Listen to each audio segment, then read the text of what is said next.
Where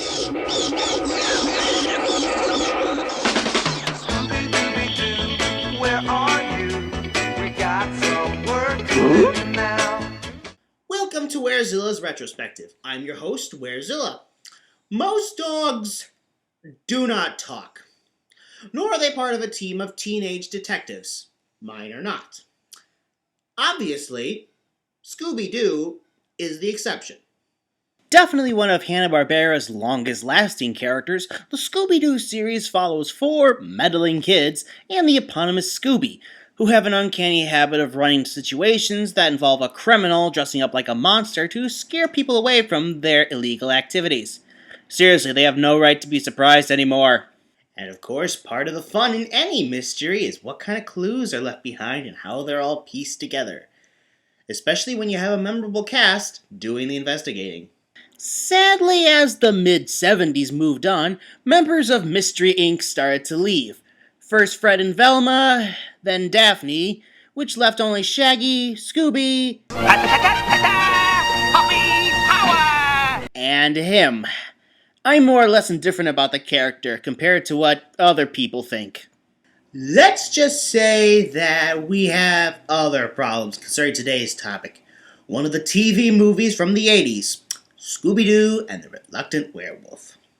As the movie begins, we see the theme is racing, as Shaggy is now inexplicably a race car driver. Scooby is his co-driver, and so is Scrappy. But thankfully, we got a character who's far more annoying in this movie, namely Shaggy's new girlfriend, Gookie. No, really, that's her character name. And the fact that she's infatuated with Shaggy is about the only character trait she has. No wonder she didn't appear in any work of Scooby-Doo fiction before or after this. We cut to Castle Dracula, where the Prince of Darkness himself is preparing for his own race, a race among monsters. But it seems his werewolf has bailed. As such, he checks who the next werewolf will be, who turns out to be Shaggy. Shaggy? Shaggy? What kind of a name is Shaggy?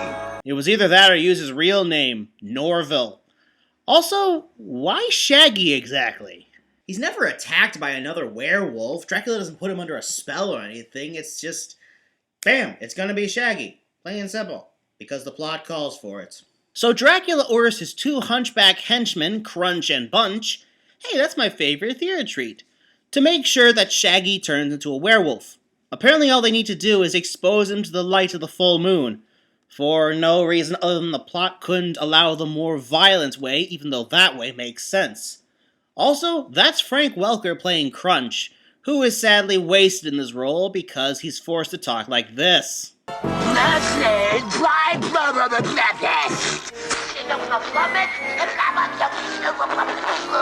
So after 2 failures, as well as giving Shaggy the impression that Scooby is crying wolf, oh, I see what you did there, they eventually manage to succeed in turning Shaggy into a werewolf, which leads to him getting chased out of the town by teenagers.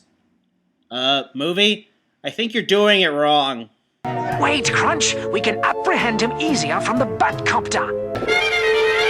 A spot of bother, sire. It seems we're hung up, as it were. Then can one of you fools release the cable on the car? I can.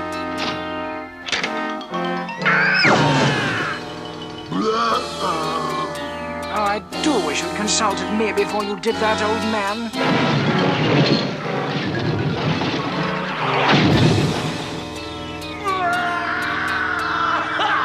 I say, I wonder which lubricant he'll boil us in. Machine oil or motor oil? Personally, I'd go with vegetable oil. It's cheaper, it's more readily available, and it's healthier for the environment. Now you know. Knowing is half the battle. Also, as amusing as slapstick is, all this leads me back to the conclusion I made in the last retrospective. Dracula is losing his dignity. And so are the other monsters, as when our heroes wake up, they start laughing. True, it's an attempt to wake up from a nightmare, but you see what I'm getting at here, right? The tone of this movie isn't exactly what the series is known for.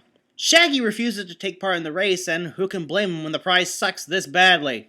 Our road race winner will receive, all expenses paid, an entire month in...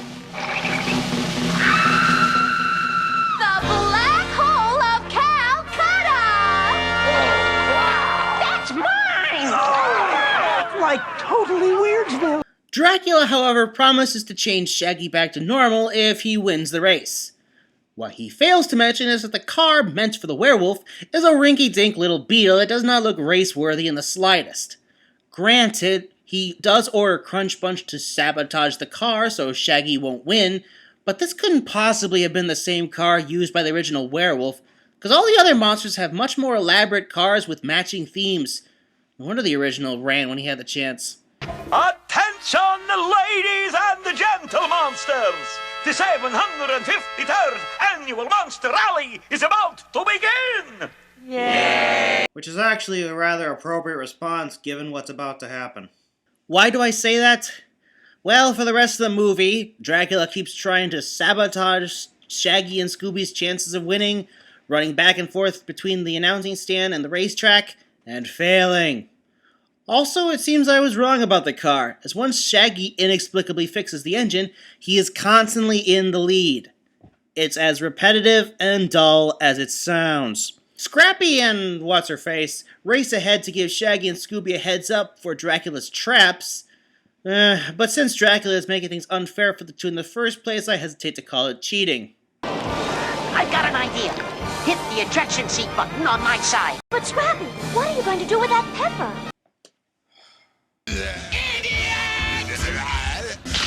Okay, I take it back. Scrappy is helping Shaggy and Scooby. Gookie, or whatever her name is just there to look pretty. Not that Dracula is doing much better. Frankly, watching Dracula obsess with trying to get Shaggy to lose feels like a real drag. Just let the other monsters do their thing. If anything, that curse, that still doesn't make any sense, just means you'll have a new werewolf every year. You don't need to go to great lengths to make sure Shaggy loses. So what if he wins? You're making this so much harder for yourself than you need to. Speaking of the other monsters, we finally get some of their antics. First a pair of witches, then the Frankenstein monster and his bride. Come on, Frankie, shoot the worms! I can't miss. Oh god. And I thought they were wasting Frank Welker's talent. Jim Cummings! Jim Cummings! Given a minor role that doesn't contribute a single thing to the plot!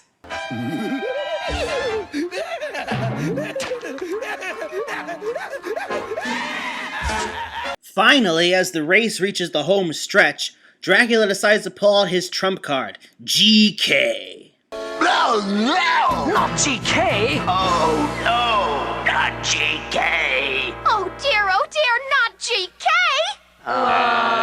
Who's GK? Genghis Khan! Take one! And the joke is... There is no joke!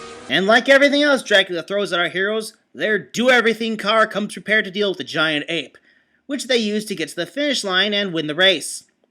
Dracula still refuses to turn Shaggy back to normal, but Scooby gets his paws on the book that tells how to do so anyway, and they make a break for it.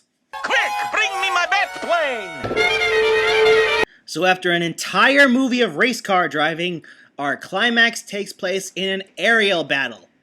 Make of that what you will. And of course it ends on a literal Deus Ex Machina. Once our heroes are safe and sound, they manage to change Shaggy back to his old self. How? A chance they read out of the book. Oh, and the last thing we see of Dracula is him getting chased by a shark.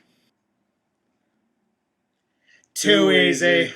This movie just shows what happens when Scooby Doo is taken out of its element. Without some kind of mystery to solve, it just flails about looking for direction. Those of you who have seen this before know that I've skimmed over a lot of the race, and I did so because it has so little plot they had to drag it out. Scrappy, well, if it makes you feel any better, this would be his last appearance until his nonsensical turn to villainy in the live-action movie. Gookie was token girl and flat character all around, and I've made it perfectly clear what I think about Dracula at this point. The only thing I've really left out was how he mispronounces Shaggy's name, and that got old really fast, especially seeing how everyone else around him is perfectly capable of doing so. I fail to see how you can mispronounce Shaggy. At the very least, why didn't he recognize Shaggy and Scooby from when they last met in Scooby Doo and the Ghoul School? And besides not making good use of the actors, as we saw with Frank Welker and Jim Cummings, even the premise has issues. While there's nothing really wrong with Shaggy or Scooby, more the performances by Dom Messak and Casey Kasem respectively, the fact that the former was turned into a werewolf really did not have any hindrance on him. It seemed more like a gimmick for the plot, as if the half-hearted explanation for it was any indication. Obviously, comedy was the intention of the movie, and for the most part it follows up on it. Some of it hasn't aged well, but we've already established this is hardly a perfect film already. And where does that leave us? Well, a moment in the franchise that they wouldn't try to replicate later on. Yes, real monsters would eventually show up, but leaving out the core element of the series, they wouldn't do that again. But we will see what series would do so soon enough. What's the Scooby Doo? We gotta follow you. We're gonna solve that mystery. We see a Scooby Doo. We're coming after you. What's the Scooby